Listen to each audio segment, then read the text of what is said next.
It's Jason with Chicago News, and this week we've got the 2017 Toyota Sienna all-wheel drive minivan. We're going to see how it stacks up against the other family vehicles we've tested. It's just as important how this is back here as it is to drive, so a lot of people are going to be spending a lot of time back here if you buy one of these. And there's some conveniences like this entertainment screen that folds down. You've got a video input that is unexplainably an older composite style video input. There's not a lot of things that'll even plug into that anymore. You've got a 120 volt outlet, which is handy, but there's just lacking USB connectivity.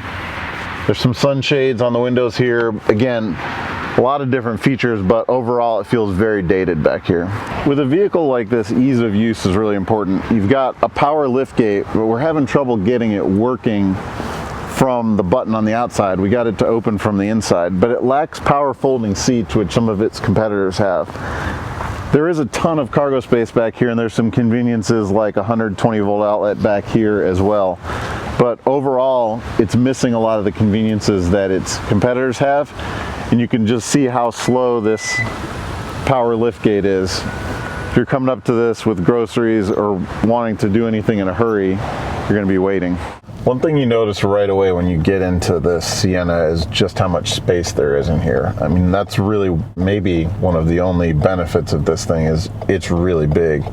Now, it's not necessarily any bigger than any of its competitors, and we're going to go over some of the things that leave it lagging behind its competitors, but definitely a ton of space in here. This facelifted 2017 model comes with a 3.5 liter 6-cylinder. It's got 296 horsepower. Even with the 8-speed automatic transmission, a combination of all-wheel drive and this big heavy van mean that even 296 horsepower feels kind of sluggish. And of course, it's not tuned for performance anyway. It's not like people are buying minivans to go drag racing with them, but there is some benefit to having the performance there. And when the competitors feel a little bit better, even though this one might post a better 0 to 60 time, it feels unrefined when you're accelerating. Since this is a facelifted model, a lot of the controls in the center stack and on the side here are very dated. There's, you know, an antiquated feel how some of this works. It's very familiar to a lot of people, and it's certainly easy to use. The buttons are large, they're easy to read.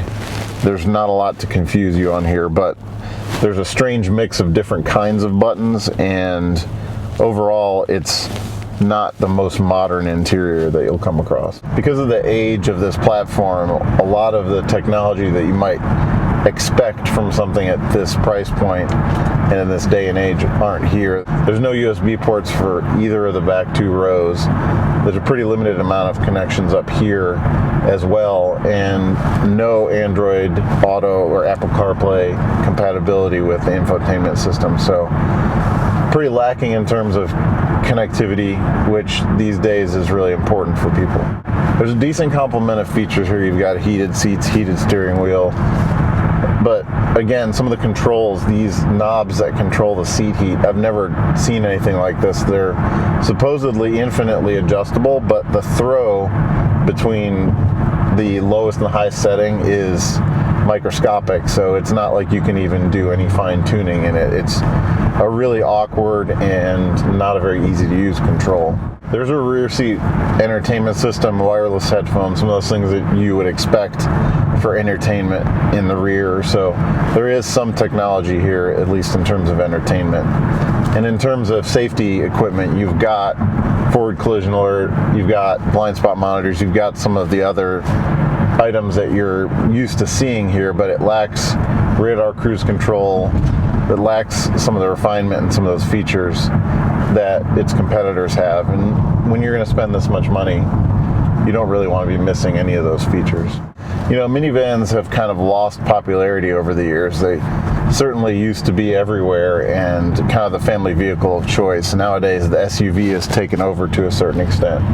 But there are several vans still available, and we've reviewed a lot of them. And driving this around, I have to wonder what would cause somebody to choose this over some of the competitors right now. The only real reason I can think of for somebody to buy this is they're really a Toyota loyalist and not necessarily a Toyota enthusiast or a lover of the brand, but somebody who's had a good experience with a Toyota. I had this Corolla, or I had this Camry, I had this whatever, and it was reliable. I need a minivan now, so I'm going to go look at the Toyota version of it. Because even if you've had a good experience with a Toyota before and are looking for a minivan, I would encourage you to not only look at this, but look at some of the competitors and choose for yourself. As far as interior fit and finish goes, we're in the top level that you can even get of this. It's the limited premium version.